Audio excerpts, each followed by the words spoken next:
Well, hey guys, welcome to the Reach Right podcast, episode number 22. I am your host, Thomas Costello, and with me as always is my co-host, Ian Hyatt, what's up? Hey, what's up, Ian? How you doing, man? I am doing well. Happy December. We are almost at the end of 2020. I guess that's good news for a lot of people, maybe. Yeah, we're ready for that end to 2020, I guess. I'm not someone that gets caught up in that, but I will say that there was a lot of people with some false prophecies going on when we were going into 2020 about what a great year it was going to be and how much clarity was going to be happening for us. The year of perfect vision. That's it. The year of perfect. Not so I heard much. saw that from several churches, and God could give that vision even in an unclear world, but but I don't know. I'm not sure about a lot of those predictions. That is true. So, well, we got a good topic today. I think we're going to be talking about 6 things your church needs to know about Generation Z. I think there's a lot that's been made of Gen Z, and well, I don't know. I've been in ministry long enough to know that there was a time where I'm a Gen Xer at the very tail end of Gen X. Me too. I know you are too. Yeah. But I remember going to conferences where they were trying to target the young people, and that was the Gen X. I went to a conference called the Gen Exchange once, and it was all Gen X themed. Everything was all grungy, and it was interesting. And then the millennials came, and I think that we had all kinds of things that were geared toward how we're going to reach millennials, and now millennials are they're about to turn 40, some of them. So millennials are getting up there, and now I think we need to be really focused on Generation Z. Gen Z is older than most people think. I think people miss that. I know. I was reading just the other day that Gen Z is people that were born between 1996 and 2012. So that encompasses all of my kids, as well as people that are entering the workforce and in college, and they are adults now. Gen Z is made up of adults, which is kind of crazy to think of, right? Yeah, it is. It's very crazy. But it's a healthy thing to. I think a lot of people. We were talking earlier today, just how everyone just lumps anything past Gen X into millennials, and that's not accurate anymore. So, like you said, millennials are getting older now, so we need to be educated on Gen Z. Millennials are your young families now. Gen Xers are, hate to say it, but we're middle-aged. Well, those of us on the tail end of being Gen X, we're still kind of right there. Most of my friends are millennials, and they make me feel younger. And I still would say we're a younger family, but you're right. Technically, we're kind of not anymore. So. Yeah. So families are millennials, and the young ones are now Gen Z. And so they are different, man. Gen Zers are different from what millennials look like. And I know for a lot of us Gen Xers and maybe boomers that are in our audience, they weren't even adjusted to Gen X or millennials yet. But Gen Z is a whole different world. And so we have 6 things that I think are super important for churches to consider when you're looking at how you do ministry and how we need to differently reach people that are in this next generation, because they grew up differently from you and I would say, and there's a lot of changes. So let's kind of dig in, I guess, though. We have a bunch of stats to share with people too, but the first one, I'll tackle it. It's Generation Z, like no other generation. Social media impacts their lives. It is a huge, huge part of everything they do. I want to share some stats with our audience here that we did a blog post on this, and we'll link that in the notes to this episode. There's a blog post on this same topic if you want to read through some of these stats, but here's some stats on this. Gen Z, they use social media for nearly 3 hours daily. 3 hours every single day is how much time Gen Zers spend on social media, it's mind-boggling. I mean, I already feel like I spend too much time on social media. I know I struggle with that. Like, I kind of get caught up. And you ever done this thing where you're kind of sick of looking at Facebook or Twitter, so you close Facebook or Twitter on your phone, and then your mind just opens up Facebook again. I just kind of got to scroll through it. I've done that so many times. And then it confirmed why I got off of it the first time. Exactly right. Yeah. So that 3 hours a day, I can't even imagine. I probably, if I had to ballpark it, with Twitter and stuff, I probably spend maybe an hour a day thumbing through that stuff, and I'm embarrassed by that. But 3 hours a day is incredible. That is. 55% of them feel social media helps them better express themselves creatively. Wow. That was really profound to think that so many of them think that's their creative outlet. More than half, it's on social media. That's a trip. Wow. 54% say social media influences their decisions more than other online channels. So they're more influenced by what you're saying, your church might be saying on Facebook or on, well, not Facebook, they're Gen Z. Yeah. They're more influenced by what you say on TikTok or Snapchat or Maybe Instagram yeah. than they are what you say on your website. Like that's the main place of influence for them. That's a trip, I think. Yeah. Over 76% follow at least one social media influencer. That's one of those titles that's a new job description, is to be an influencer. So it's nice work if you can get it. That's good stuff. But 43% of Gen Z teens, so this is the younger half of Gen Z, they feel they should only post content that makes them look good to their followers. Oh, wow. So it's eye-opening that that's so much time is spent on posting your best version of yourself. 81% feel social media helps them connect, and 45% believe that there's still too much drama on social media. Oh my goodness, I think we could all agree with that. But here's the bottom line: is that this is the new sleepover, right? Social media is the new thing that when you and I were kids, Ian, we'd hang out, we'd go for rides, you sleepovers, you talk on the phone. All of that is now social media. That's where it takes place, and this is something that is a place we need to be actively engaging people in order to reach them. You have any thoughts on that? Yeah, I know. I totally agree. As a matter of fact, when you were going through all of those stats, it was making me think back to my childhood of playing with like He-Man dolls and G.I. Joe, and then going outside and building dirt mounds and playing Army guys and riding my bike. And a lot of the kiddos still do this now, but you're right, and then I started thinking about my kiddos, and they're Gen Zers as well. They're lumped into this screens. I mean, social media has even impacted them, and they're in front of a screen more, which we're going to talk more about. But my daughter TikToks, and now we're very careful. There, and as a Christian family, we make sure we monitor the activities and what's viewed there. But it's a totally different world for them. I think one of the mistakes that churches tend to make with this is that we tend to I'm not here to say that this is healthy. So 3 hours a day on social media. No. I'm not here making the argument that it's healthy, but I think that we need to realize that it's reality. Yeah. And that's where kids actually are. And so, maybe there's a battle out there to help people get off of that and the dependence on social media. But I think there's also an equally important part of this is that churches, we need to help people figure out how to reach them there and then how to navigate these things in healthy ways. I think that it's, what are you doing? What are you doing with those 3 hours? How could they be spent? How could they be productive online, right? How can you productively use social media? There's great things about social media. I'm not saying that every one of those minutes of those 3 hours are bad. I'm not saying they're all constructive either, but I think just helping our church members think through healthy social media practices, when we talk about some of those things about content that makes them look good, the drama that comes on social media.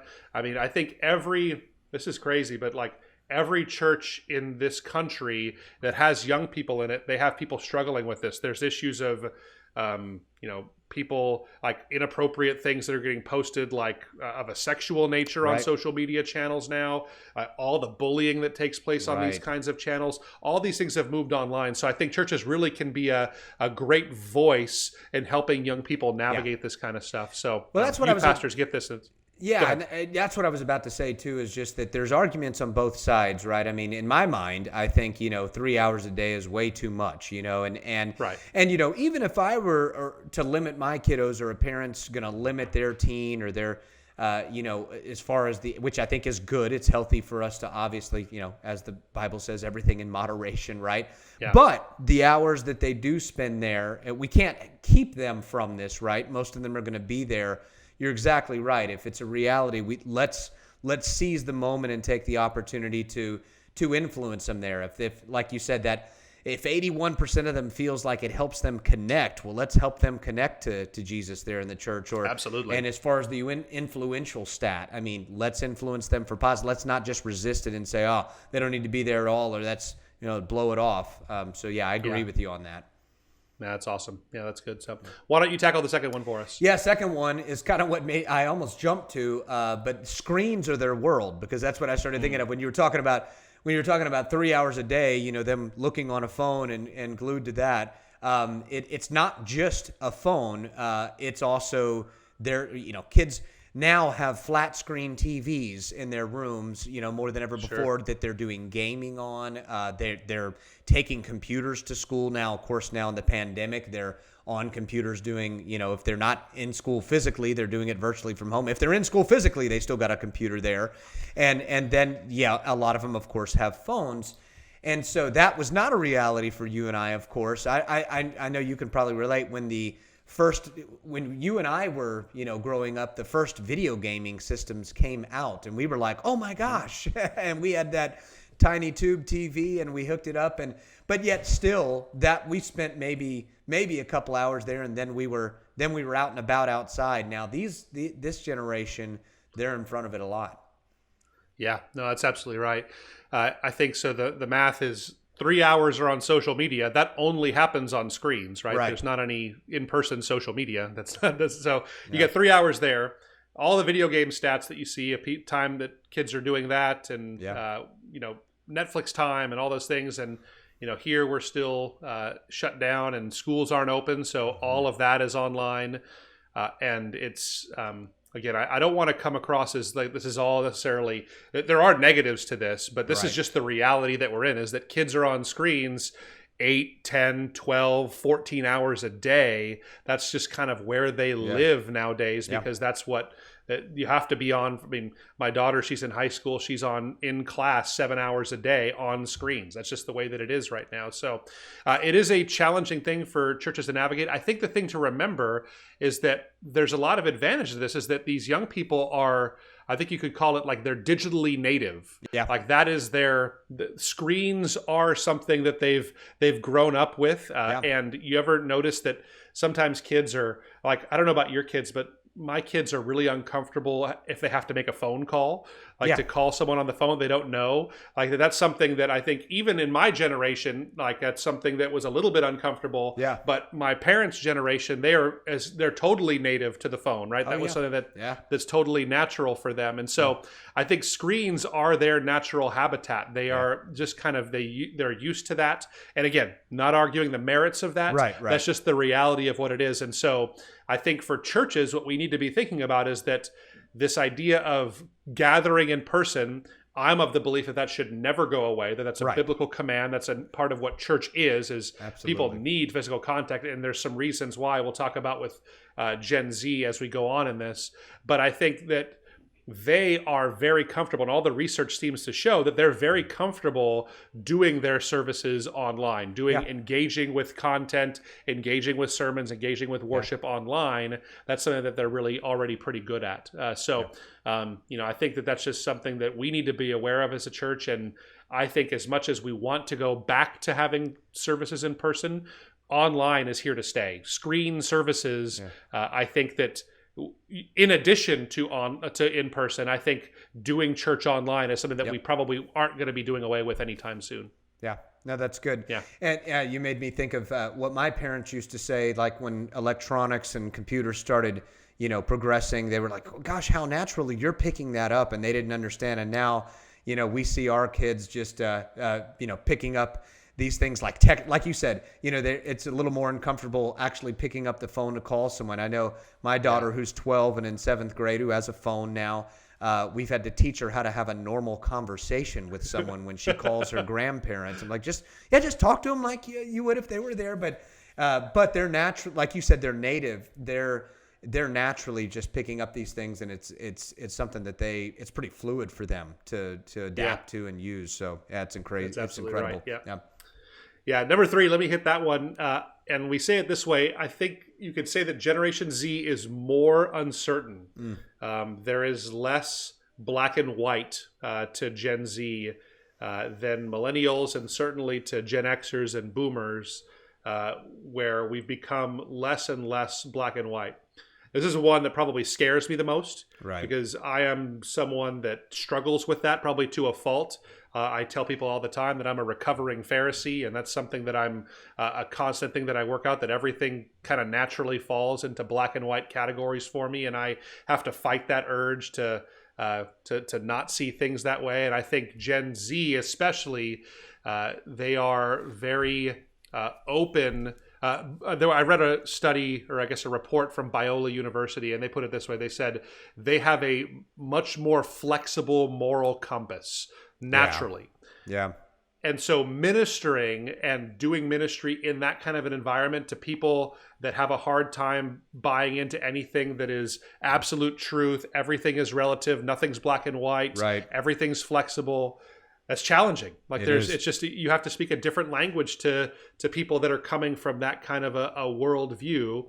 And I think that's something we need to be aware of. So what do you think? Do you have any thoughts on that? Totally agree. And I think you and I have been talking a lot about our kids, and teenagers are on down, and I think this is something to note, that this is for 20-somethings too. And I talk to so many pastors that want to reach the 20-somethings. We're talking about them. They're Gen Z, a good portion of them. And, once they're an adult, and they're formulating their mindset about the world, you're right. It becomes more challenging ongoing. So I think that is a challenge, but it's also an opportunity for us to dig in and be able to teach this next generation, in a very relevant way. But it's most certainly a challenge. Yeah, I think because it's, we're evangelical Christians, you and I, and we raise our families that way. And, we believe in absolute truth, and we believe in Scripture, that it teaches what it says is true, and it's God's word. And, that's a whole nother battle, a whole nother degree of separation, I think, that we have with our culture right now, when nothing is absolute, because obviously the idea that, it's Jesus or Muhammad or Buddha or whatever, that doesn't really work. That doesn't fly. We can't ever teach that. So it certainly is a challenge. But I think for pastors that are listening to this, I think just understanding that your audience comes to teaching from that perspective is really important. Yeah. So don't make the assumption. I think you could make this assumption with boomers or even Gen Xers to some degree, is that people may not believe in Jesus, but they at least know there's some kind of absolute truth that's black and white for everybody out there. Yeah. You can't make that assumption anymore. Right. You can't teach like with that as kind of your basis and know that people agree with that, because they really don't. They really they really think that what is true can be totally different from someone for everybody. And so that's something you just need to understand when you go into your teaching with Gen Z, I think. So that's good. Well, that's a good segue into the next point, which I'll introduce here. And that's because we're talking about teaching them, right? This next generation, they crave role models. And that's this is where the opportunity comes from. We just talked about the challenge, but the opportunity is that they crave role models. And this is crazy. Check this stat out. This is 2015 census data. There's 22.4 million kids, 22.4 million being raised by single parent households. And so they're looking for that father figure or that role model. And I think another reason why they're looking for that role model is we're in a day and age where it's kind of hard to find those. And boy, are they needed more than ever before. But if they're craving that, well, then that's the opportunity for the church to rise up and help them and be that role model that helps guide them in truth and in life. So, yeah. Yeah. You know what they call role models nowadays? What's that? Influencers. Influencers. There you go. That's what that is. So I think that's the reason, is that it's so important that you get this social media thing we were talking about before, because there is this deep craving for role models that young people have right now. And that's why there's been this rise of influencers, because an influencer is a curated role model, right? A role model is someone that you actually get to, in most cases, kind of spend some time or see a little bit about their actual life. And social media has this way of faking that a lot of ways, is that you get to fake what actual life is like. But I think that that's something that is so important for young people right now, is that they have people. And here's the temptation, though, is that we get into these tribes where we think that young people only want to be with young people, and Right. older people want to be with older people, but it's such the opposite of the biblical model that we see of the young and the old really coming together hand in hand. And there's so much, I think, that even Gen Z, even though there's discomfort around being with people that are older or younger or in different life places than you, I think there's a deep craving for that. I know in my ministry, there's a few hurdles to get through when you're relating with someone that's at a different life stage of you. But I think when you can get past that and actually do life and share life together, I think it's so transformational, because I think it's actually, I'll just kind of go right into number 5 here, is that Gen Z is lonely. Like they're really, really lonely. So they crave role models, that number 4, but because of number 5, which is that they're just the loneliest generation that we've ever seen. And I think a lot of these things, it's pretty obvious why, when you stand back and you look at some of these stats, that we're spending hours and hours on screens every day. We're on social media constantly and connecting with people, but only the fake versions of themselves that they're putting online. They really are, they have fewer parent figures. They have less family relationship. They're more likely to move across the country and be separated from their actual family. So Generation Z is the loneliest generation that we've ever seen in the United States, at least. It's something that is, it's really documented in that way. So that presents a really important challenge, I think, for the church. And it's something that the church is really uniquely suited to help with. Like there's really, the church can solve that problem of loneliness better than any organization in the history of humanity, I think. So I don't know. What do you think? Yeah, I think so. And I think that, this also hits home during this whole pandemic season we've been going through. That's created more loneliness with this generation and everyone else. But this was going on even before the pandemic, based on what we've been talking about. And it makes me think of how we've been hearing how with this age, with this generation and age range, there's been more suicides than ever before, and that's been increasing, and bullying has led to that. There's all sorts of things we can go into there, but I mean, they're a little more sensitive to these things, I think, compared to when you and I were growing up, and it's a different world, of course. Yeah, absolutely. And if the church is supposed to be, well, it's all about Jesus, but it's also all about community. This is the opportunity for us to reach them, and I think they're craving that, and that community, even if they don't say it, they are. But here's the challenge: is that, like, I would say that Gen Z is the loneliest generation, but they are the hardest to get them over that hurdle of getting into community, right? Like, so they because they're so digitally native and they're so screen oriented and those things, like they haven't had as much like uncomfortable social interaction as you and I did, right? Like so I'll give this as a for instance. So you'll remember when we were kids, like you actually had to go up and talk to a girl if you wanted to, kind of ask her out or have a relationship with her. You had to actually talk to her. You had to get up the courage to do it. You had to be that, teenage boy that stumbled over your words and said, "Hey, you want to go do something?"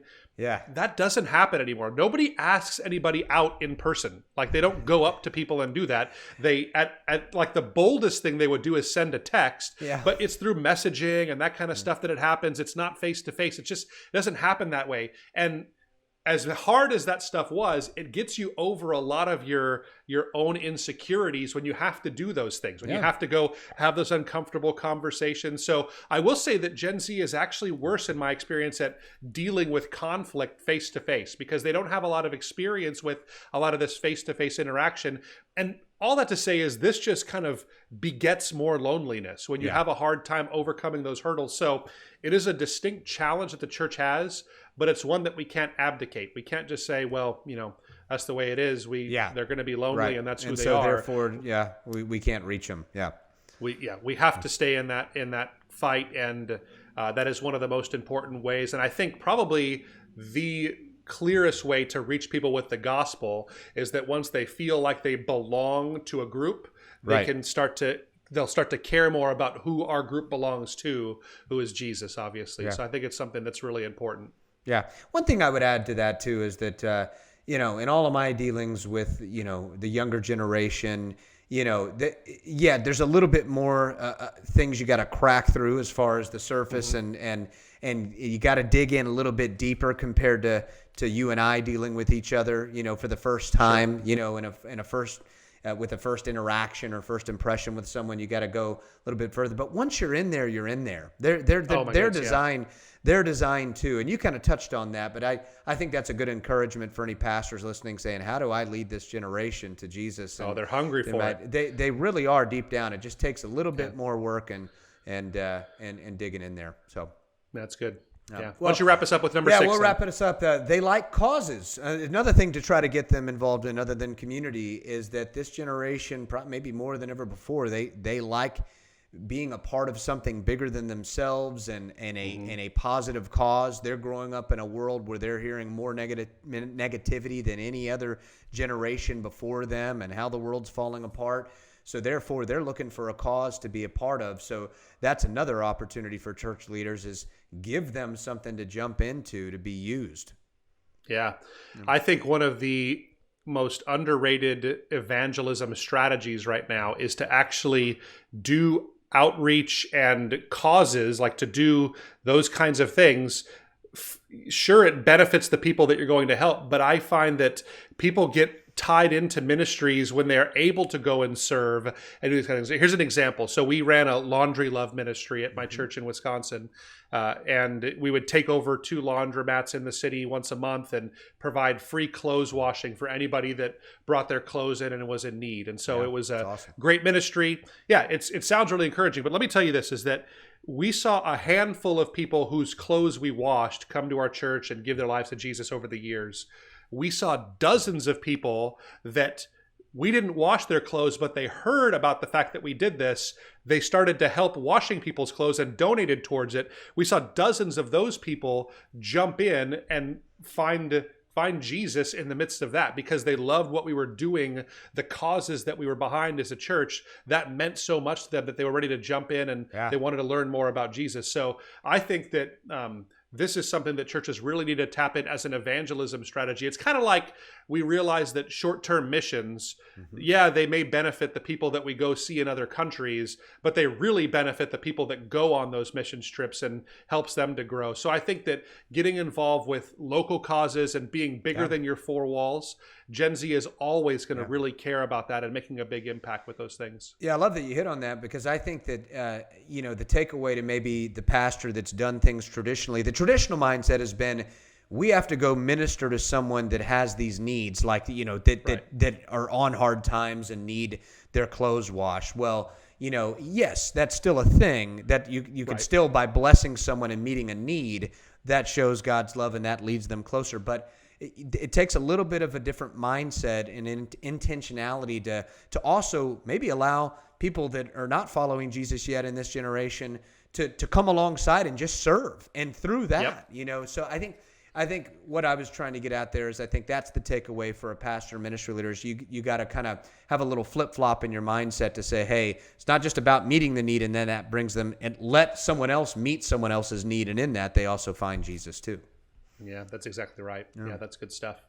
Well, good. Well, we'll leave it at that for this week. I hope that's been helpful to you guys. It's a fun conversation to have. Gen Z is here. They're not up and coming. They're not in your children's ministry really anymore. Don't just say millennials anymore. Programs. Don't just say we're trying to reach millennials anymore. So yeah, because usually you might mean Gen Z actually. So anyway, but wanted to thank our audience for listening. We appreciate you guys, and if this has been something that's been valuable to you or your staff there at your church, we'd love it if you would rate, review, subscribe, and continue to connect, leave comments. We'd love to get any feedback you have for us. But if we don't hear from you first, we'll catch you next week. See ya.